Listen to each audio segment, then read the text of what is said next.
The superstar known as Buzz is here.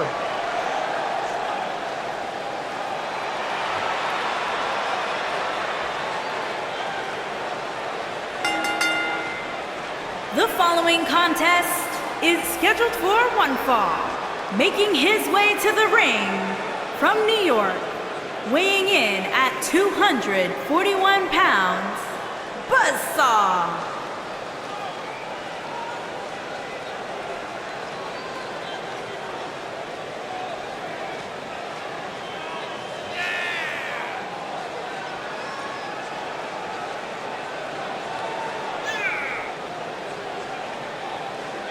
Every superstar has a goal in WWE, and Buzz told me he's aiming high with his. He wants to have a career that one day is recognized with a spot in the WWE Hall of Fame.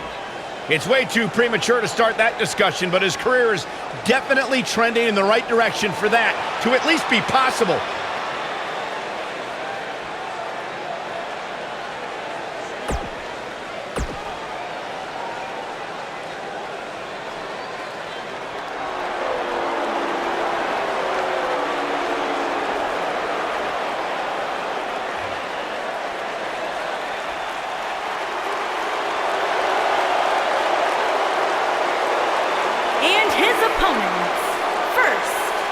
Chaplin, Minnesota, weighing in at 228 pounds, Curtis Axel.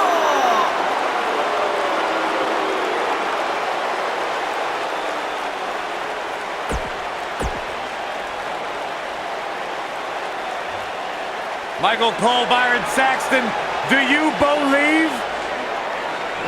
Sometimes. And from Brooksville, Florida, weighing in at 234 pounds, Bo Dallas.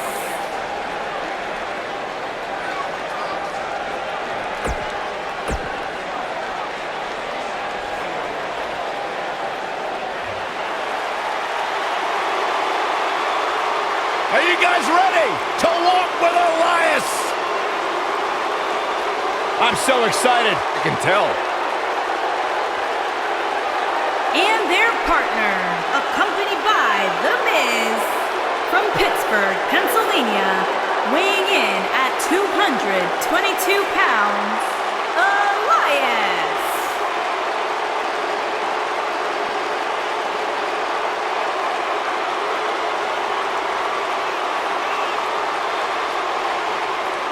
It's nice to see Elias isn't wearing his grandmother's kimono tonight.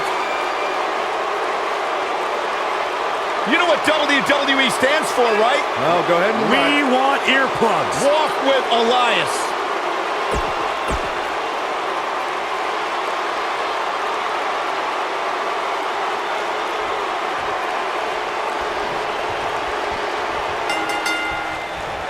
My colleagues may have harsh opinions about Elias's musical talents, but I see Elias as a man who's just born to run all over WWE. Throughout his time in WWE, Elias has demonstrated an ability to defeat up-and-comers and veterans alike, sometimes with a sixth string on their back. Look, there's no doubting Elias's ability inside the ring. I just wish he'd take up something like making model airplanes instead of live musical performances, if those qualify as such.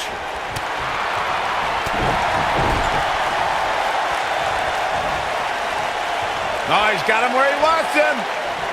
Here we go. Boom! Buckle bomb. What impact.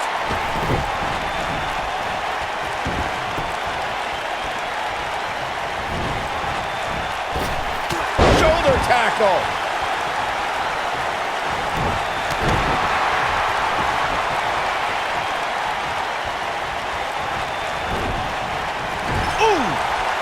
Harsh impact.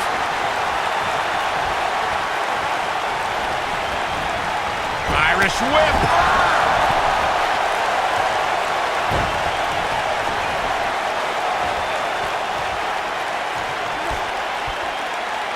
Hey, guys, remember when Shane McMahon competed against the supposed Legion of Doom in a handicap match back in 1999? What a joke that was. He told everybody he'd go up against Hawk and Animal. Instead, what we got were a couple of LOD imposters.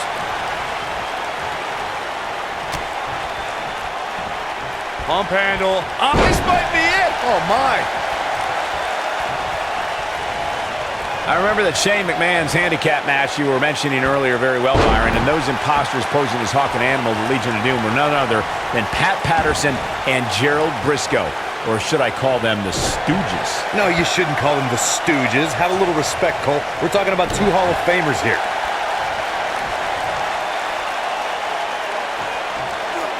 Powerbomb!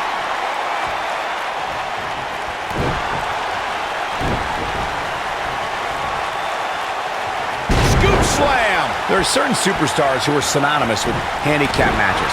Of course, there's Andre the Giant, and more recently, Braun Strowman. But I don't think I've ever seen anybody in more handicap matches than Big Show, guys. You gotta believe this one's over!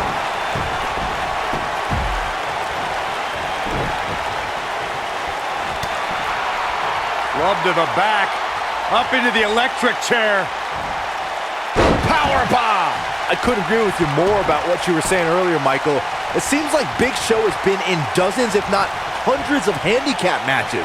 And believe it or not, I'd say he won the majority of them. Yeah, but I can tell you one he didn't win.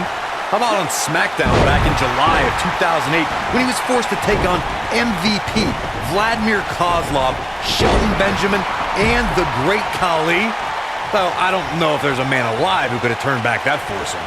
I always loved a good handicap match growing up, especially when you'd see Andre the Giant go up against 2 or 3 jabronis. Despite being outmanned, you always knew Andre would walk away with the win.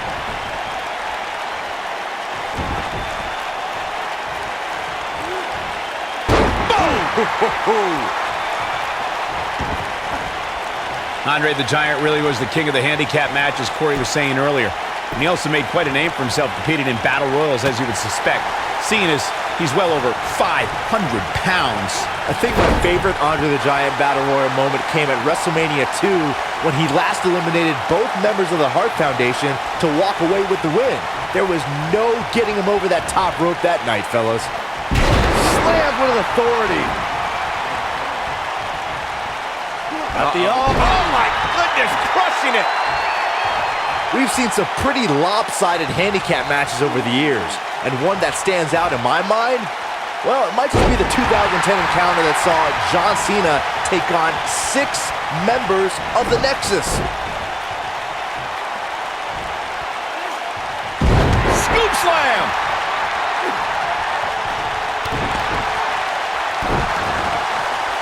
That 6-on-1 match Byron brought up earlier actually could have even been more lopsided. If you remember, it was originally supposed to be 7-on-1, but John Cena was able to take Darren Young out of the equation when he injured him the week prior. Well, you know what?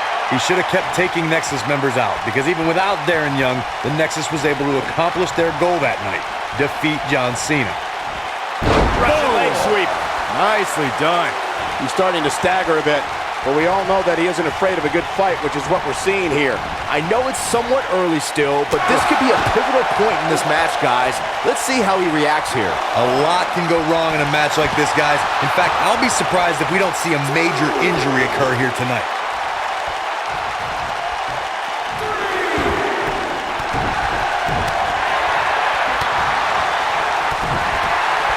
What does Buzz have in store? Global impact. But he's got to capitalize now. Nobody gets up from a takedown like that.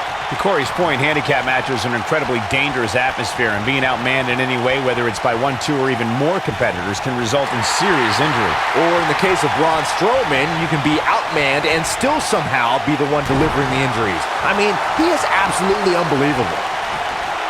Nailed it.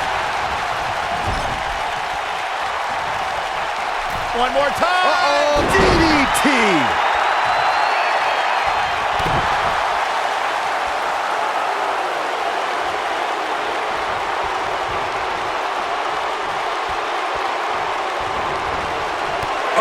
What a knee lift. Looks like he's starting to falter. You can bet this is not how he drew this one up. Listen to this crowd. They can see this handicap match is starting to slip away from him here. Well, he certainly looked... Wow, I thought he was a goner. Oh, Buzz just barely got out of the way. Showing off some of his speed there. Oh, Buzz just barely got out of the way. This is what makes him one of the best in the business.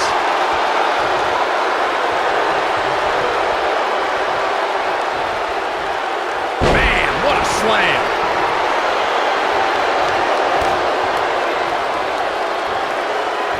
We've seen some pretty lopsided handicap matches over the years, and one that stands out in my mind, well, it might just be the 2010 encounter that saw John Cena take on 6 members of the Nexus. Power bomb! Curtis Axel feeling the heat now. He definitely has his work cut out for him here in this handicap match. The good news for him is that his opponent's offense is likely packing a little less of a punch, considering all the damage he was able to inflict earlier in this match. That 6-on-1 match Byron brought up earlier actually could have even been more lopsided. If you remember, it was originally supposed to be 7-on-1, but John Cena was able to take Darren Young out of the equation when he injured him the week prior. Well, you know what? He should have kept taking Nexus members out, because even without Darren Young, the Nexus was able to accomplish their goal that night: defeat John Cena.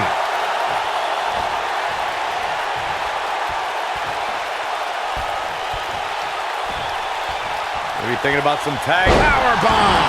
There are certain superstars who are synonymous with handicap matches. Of course, there's Andre the Giant, and more recently, Braun Strowman. But I don't think I've ever seen anybody in more handicap matches than Big Show, guys. Curtis Axel with the excellent move to get out. I couldn't agree with you more about what you were saying earlier, Michael. It seems like Big Show has been in dozens, if not hundreds of handicap matches.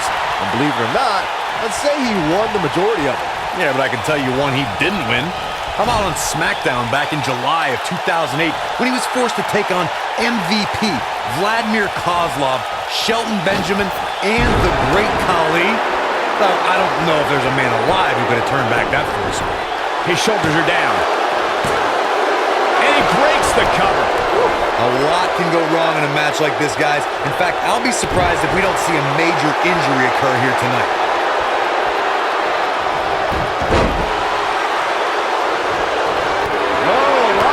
Avoid damage.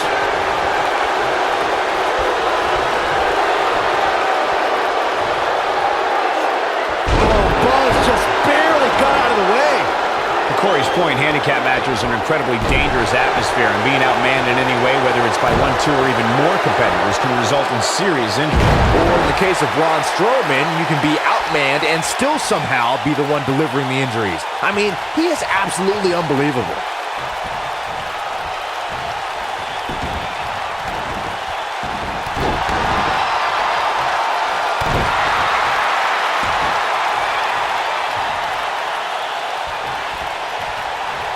Hey guys, remember when Shane McMahon competed against the supposed Legion of Doom in a handicap match back in 1999? What did